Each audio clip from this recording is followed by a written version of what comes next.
السلام عليكم ورحمة الله وبركاته.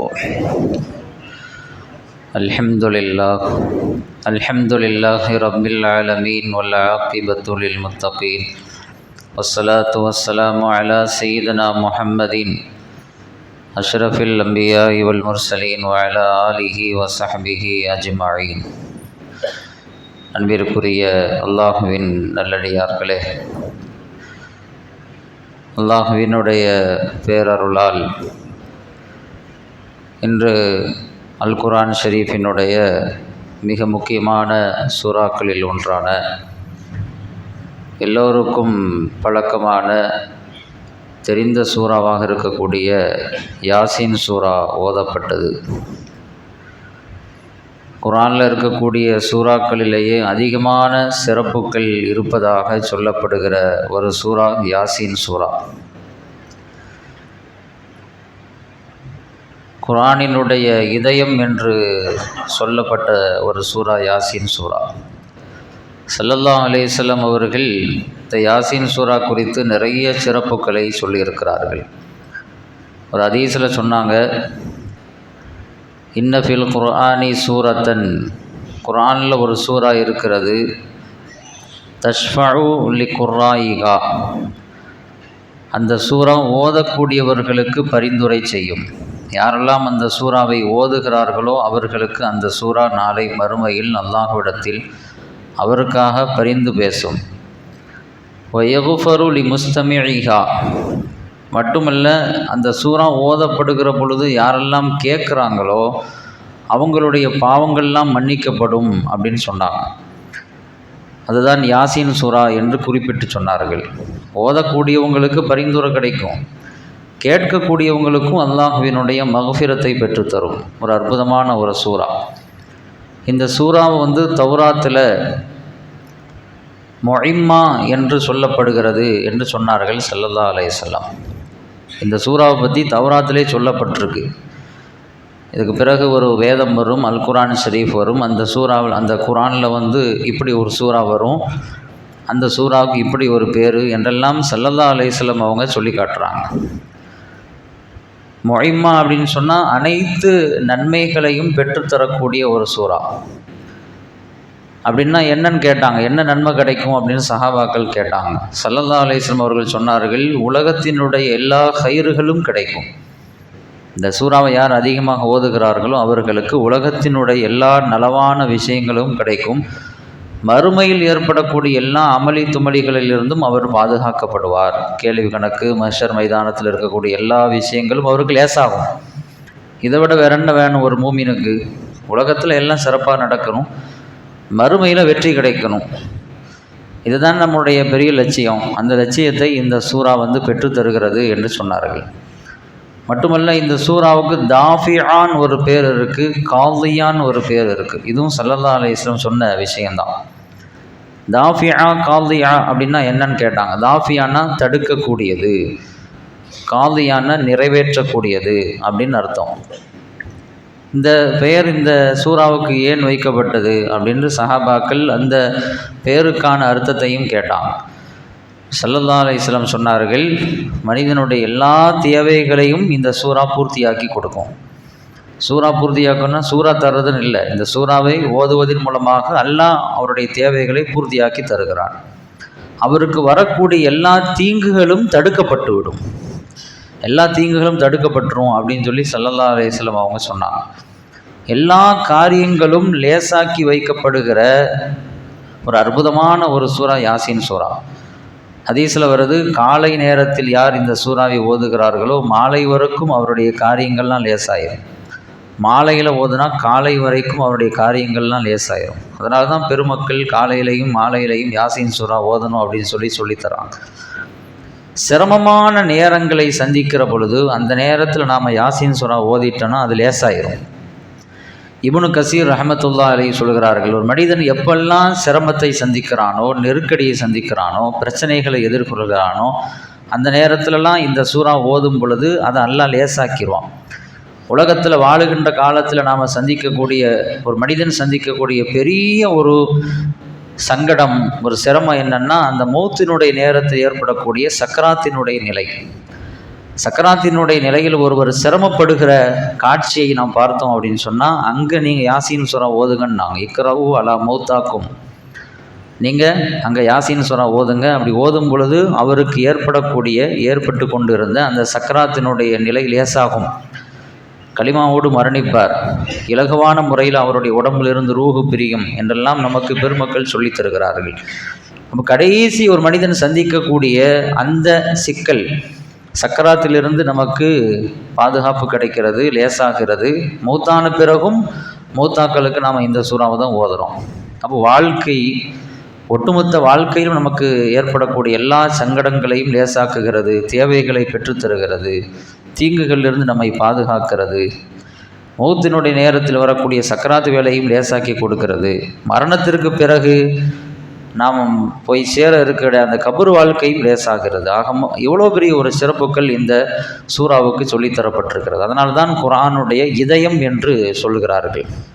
இந்த சூறாவை நாம் அப்படியே திறந்து வாசித்து பார்த்தோம் அப்படின்னு சொன்னால், இந்த சூறாவுக்குள்ள அல்லாஹு தாலா இந்த உலகத்தில் அவன் செய்து கொண்டு இருக்கிற அற்புதமான விஷயங்களை எல்லாம் இந்த சூறாவில் பதிவு செஞ்சிருக்கிறான். அவனுடைய வல்லமையையும் அவனுடைய சக்தியையும் வெளிப்படுத்தக்கூடிய விஷயங்கள். பூமியிலிருந்து நான் தான் எல்லா தாவர வர்க்கங்களையும் நான் முளைக்க செய்கிறேன் அப்படிங்கிற அந்த விஷயத்தை சொல்லித்தரான்.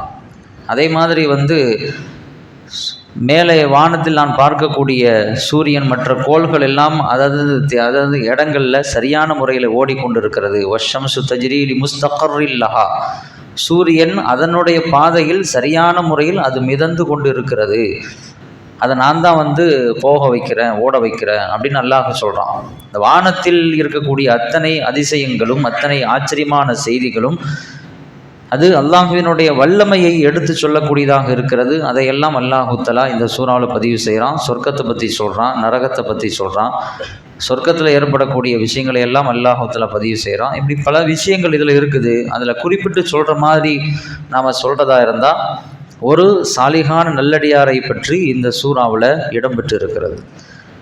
அவருக்கு பேரை என்னன்னா சாஹிபு யாசீன், யாசீன் சூறாவிற்குரியவர் அப்படின்னு அவருடைய பேரை. இந்த சூறாவில் அவரை பற்றி அல்லாஹு தஆலா பேசுகிறான். அன்தாக்கியா அப்படின்னு ஒரு ஊர் இருந்துச்சு. அந்த ஊருக்கு அந்த மக்களுக்கு தௌஹீதை எடுத்து சொல்கிறதுக்காக 3 நபிமார்களை அல்லாஹு தஆலா அனுப்பி வச்சான். வளமையாக எல்லா நபிமார்களும் அந்தந்த சமுதாயத்திற்கு போய் தாவா செய்கிற மாதிரி அவங்களும் போய் தாவா செஞ்சாங்க. அப்போது அவங்க தாவா செய்யும் பொழுது அந்த மக்கள் சொன்னாங்க, மா அன்தும் இல்லா பஷரும் மிஸ்லுனா, நீங்கள் எங்களை மாதிரி மனிதர்கள் தானே, நீங்களும் எங்களை மாதிரி தான் இருக்கிறீங்க, எங்களை மாதிரி தான் நீங்கள் வாழ்கிறீங்க, எங்களுடைய லைஃப் ஸ்டைல் தான் உங்களுக்கும் இருக்குது, நாங்கள் சாப்பிட்ற மாதிரி சாப்பிட்றீங்க, நாங்கள் குடிக்கிற மாதிரி குடிக்கிறீங்க, நாங்கள் ரோட்டில் நடமாடுற மாதிரி நீங்களும் ரோட்டில் நடமாடுறீங்க, திடீர்னு நான் நபின்னு சொல்கிறீங்க, தூதர்னு சொல்கிறீங்க, வானத்திலேருந்து செய்தி வரேன்னு சொல்கிறீங்க, இது எப்படி நாங்கள் ஏற்றுக்க முடியும், நம்ப முடியும் அப்படின்னு கேட்டாங்க. இது அந்த நபிமார்களை பார்த்து மட்டுமல்ல, எல்லா நபிமார்களை பார்த்தும் அந்த சமுதாயம் கேட்ட கேள்வி இதுதான், நீங்களும் ஒரு மனிதர் தானே, அப்படி என்ன உங்களுக்கு ஸ்பெஷாலிட்டி இருக்குது அப்படின்னு கேட்டாங்க. ஏன்னா அவங்க என்ன எதிர்பார்த்தாங்கன்னா, ஒரு நபியாக வரக்கூடிய ஒரு வித்தியாசமாக இருக்கணும், அவர் ஒரு மலக்காக இருக்கணும் அப்படின்னு எதிர்பார்த்தாங்க. அல்லாஹ் குர்ஆன்ல சொல்கிறான், லவ்லா நுஸில அலைஹி மலக், ஒரு மலக்கை அல்லாஹ் இறக்கியிருக்க வேண்டாமா, நான் நபின்னு சொல்கிறதுக்கு எங்களோடு வாழக்கூடிய ஒருத்தரை எப்படி நபி நாங்கள் ஏற்றுக்க முடியும், வானத்திலிருந்து வரணும் ஒருத்தர், மலக்கா நான் நபின்னு சொன்னால் ஏற்றுக்கலாம், சாதாரண மனிதரை எப்படி நாங்கள் நபின்னு ஏற்றுக்க முடியும் அப்படின்ட்டு அல்லாஹ் சொல்கிறான். அவங்க கேட்டதை அவங்க கேட்கும் பொழுது அல்லாஹ் பதில் சொன்னான்னா, வலவு ஜஅல்நாஹு மலக்கல் லஜஅல்நாஹு ரஜுலன், மலக்க அனுப்புகிறதா இருந்தாலும் மனிதனாக தான் நான் அனுப்பி வைக்கணும், மலக்கா எப்படி அனுப்ப முடியும், மலக்கா வச்சா உங்களால் பார்க்குறதுக்கு உங்களுக்கு சக்தி இருக்குதா, அந்த ஆற்றல் இருக்கிறதா, அவரை எதிர்கொள்வதற்கான திராணி உங்களிடத்தில் இருக்கிறதா என்று கேட்கிறான். மலக்கை எப்படி அவங்களுடைய சுய ரூபத்தில் நம்மளை பார்க்க முடியும்? முதலாக பெருமானார் ஸல்லல்லாஹு அலைஹி வஸல்லம் அவங்க ஜிப்ரீலை அவனுடைய அசல் தோற்றத்தில் பார்த்து அவங்க திகைத்து போயிட்டாங்களா இல்லையா? நடுக்கத்தோடும் பயத்தோடும் அச்சத்தோடும் வீட்டுக்கு போனாங்கன்னு சொல்லி வரலாறு படிச்சிருக்கோமா இல்லையா? பெருமானார் ஸல்லல்லாஹு அலைஹி வஸல்லம் அவர்களே ஜிப்ரீல் அலைஹிஸ்ஸலாமுடைய அவர்களுடைய சொந்த தோற்றத்தில் சுய தோற்றத்தில் பார்த்து அவர்கள் பயந்து போய்விட்டார்கள். சாதாரண மனிதர்களால் எப்படி பார்க்க முடியும்? ஒரு மலக்கு அல்லாஹ் இறக்குனான்னா உங்களால் பார்க்க முடியாது. பார்த்தா தானே அவர் உங்கள்கிட்ட வந்து தாவா செய்வார், அவர் சொல்கிறத நீங்கள் கேட்க முடியும். அதனால் மலக்கை நான் அனுப்புகிறதா இருந்தாலும் மனிதனாக தான் அனுப்புவேன், ஏன்னா உங்களால் அதை எதிர்கொள்ள முடியாதுங்கிறான். பல சமயங்கள் அல்லாஹ் தஆலா மலக்கை வந்து அவர்களுடைய சொந்த தோற்றத்தில் அனுப்பலை, மனிதர்களாகத்தான் அனுப்பினான். குர்ஆனில் அல்லாஹ் தஆலா இப்ராஹிம் அலைஹிஸ்ஸலாமுடைய வரலாறுகளை பதிவு செய்யும் பொழுது, இப்ராஹிம் அலைஹிஸ்ஸலாமை பார்க்குறதுக்கு சில விருந்தாளிகள்லாம் வந்தாங்க. விருந்தாளிகள் வந்தவொடனே வீட்டில் உட்கார வச்சு மாட்டை அறுத்து அதை சமைச்சு விருந்தெல்லாம் போட்டாங்க. அப்படிலாம் குர்ஆனில் அல்லாஹ் தஆலா பதிவு செய்கிறான்.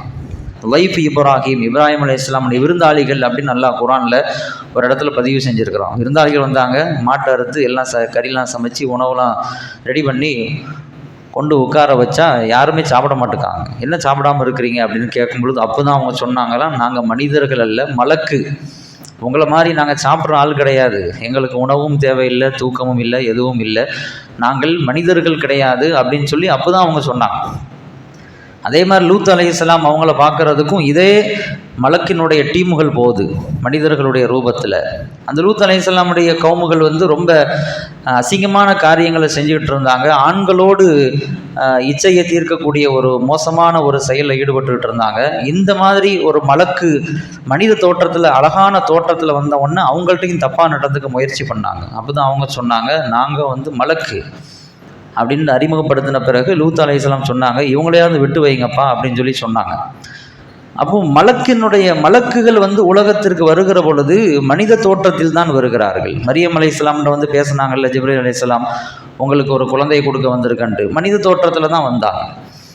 அப்போ மலக்கு வந்து அவருடைய அசல் தோற்றத்தில் வந்தால் யாரும் அவர்களை எதிர்கொள்ள முடியாது, பார்ப்பதற்கே சக்தி இல்லை, அதனால் முடியாது அப்படின்னு அல்லாஹ் தஆலா சொன்னான்.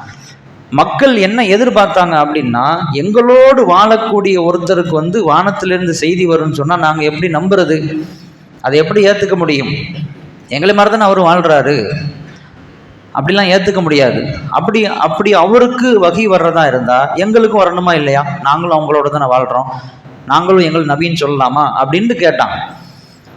அவங்க நபிமார்கள் வந்து எவ்வளோ சொல்லி பார்த்தாங்க, அவங்க கேட்குற மாதிரி தெரியலை, அவங்க வந்து ஏற்றுக்கிற மாதிரி தெரியலை. அந்த ஊரில் தான் ஒரு சாலிகான மனிதர் ஒருத்தர் இருந்தார், ஹபீபுன் நஜ்ஜார் என்று அந்த சாலிகான மனிதருக்கு பெயர்.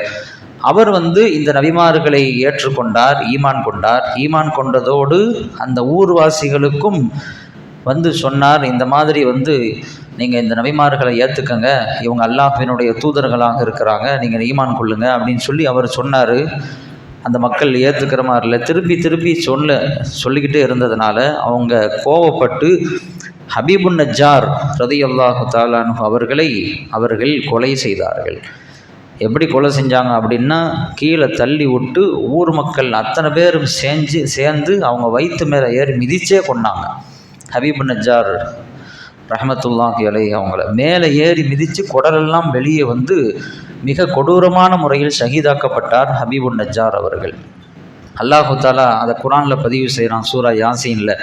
அவர் வஃபாத்தாகக்கூடிய அந்த நேரத்தில் அல்லது மூத்தான பிறகு கீலதுஹுலில் ஜன்னா சொல்லப்பட்டது, நீங்கள் சொர்க்கத்துக்கு உள்ளே நுழைஞ்சிருங்க, உங்களுக்கு சொர்க்கம் இருக்கிறது என்று அந்த மௌத்தா போன அந்த ஹபீபுன் நஜ்ஜார் அவர்களை பார்த்து அல்லாஹ் சொன்னான், நீங்கள் சொர்க்கத்துக்கு போங்க, நீங்கள் சொர்க்கவாதி, உங்களுக்கு சொர்க்கம் தயாராக இருக்கிறது அப்படின்ட்டு சொல்லப்பட்டுச்சு. அப்போ அவர் சொன்னார், யாலைத்த கௌமி யஅலமூன் பிமா கஃபரலி ரப்பி வஜஅலனி மினல் முக்ரமீன், என்னுடைய சமுதாயத்திற்கு தெரிய வேண்டுமே என்னுடைய நிலையை பற்றி. அவங்க வந்து என்னையும் ஏற்றுக்கலை, நபிமார்களையும் ஏற்றுக்கலை, என்னை கொலை செஞ்சிட்டாங்க, என்னுடைய நிலை என்ன, சொர்க்கத்துக்கு போன்னு நீ சொல்கிறியே அல்லாஹ், நான் சொர்க்கத்துக்கு போகிறேன், என்னை வந்து நீ மன்னிச்சிட்ட, என்னை சங்கை செஞ்சிட்ட அப்படிங்கிறத என் சமுதாயத்திற்கு தெரியணுமே, தெரிஞ்சாவது அவங்க இதற்கு பிறகாவது ஈமான் கொள்ளட்டுமே அப்படின்ட்டு அவர் வந்து நினைச்சாராம். யா லைத்த கௌமி யஅலமூன், என்னுடைய சமுதாயத்திற்கு என்னை பற்றி உண்டான செய்தி தெரியட்டுமே, இப்போமாவது அவங்க ஈமான் கொள்ளட்டுமே அப்படின்ட்டு சொன்னாராம். அல்லாஹ் குர்ஆனில் பதிவு செய்கிறான். இருக்கும் பொழுதும் சமுதாயத்தின் மீது அக்கறைப்பட்டார், மௌத்தான பிறகும் அக்கறைப்பட்டார். நல்ல சாலிகான மனிதர்களுடைய இயல்பு அதுதான், எப்போதும் சமுதாயத்தினுடைய கவலையோடு இருப்பார்கள். அவருடைய அந்த கவலையையும் அந்த எண்ணத்தையும் பிரதிபலிக்கும் விதமாக அல்லாஹு தாலா அவர் சொன்ன வார்த்தையை அல்லாஹ் குர்ஆன்லேயே பதிவு செஞ்சு கியாமத்து வரைக்கும் ஓதப்படுகிற ஒரு வசனமாக அல்லாஹ் ஆக்கிட்டான். அந்த மனிதருக்கு அல்லாஹு தாலா உயர்ந்த சொர்க்கத்தை கொடுத்தான், மன்னிப்பை வழங்கினான், சங்கையை கொடுத்தான். அப்படிங்கிறத அல்லாஹு தாலா அந்த ஊருக்கு மட்டுமல்ல உலகத்திற்கே அல்லாஹ் தெரிவிச்சிட்டான். நல்ல சாலிகான மனிதர்கள் உலகத்தில் அவர்களை அல்லாஹ் சோதிப்பான், நிறைய சோதனைகளை அல்லாஹ் கொடுப்பான். ஆனால் அந்த சோதனைகளை தாங்கி அவர்கள் பொறுமை கொள்கிற பொழுது அவர்களுக்கான அந்தஸ்து உயர்வானதாக இருக்கும் என்பதை இந்த ஹபீபுன் நஜ்ஜார் என்ற அந்த யாசீன் சூராவினுடைய கதாநாயகர் என்று சொல்லப்படுகிற அவருடைய வரலாறு நமக்கு உணர்த்துகிறது. அல்லாஹு தாலா அந்த சாலிகான மனிதர்களை போன்று இரையச்சம் உள்ளவர்களாகவும் சமுதாயத்தினுடைய அக்கறை உள்ளவர்களாகவும் கவலை கொள்ளக்கூடியவர்களாகவும் அல்லாஹு தாலா நம்மை வாழ வைப்பானாக. வாஹிரு தஅவானா அல்ஹம்துலில்லாஹி ரப்பில் ஆலமீன். அஸ்ஸலாமு அலைக்கும் வரஹ்மத்துல்லாஹி வபரகாத்துஹு.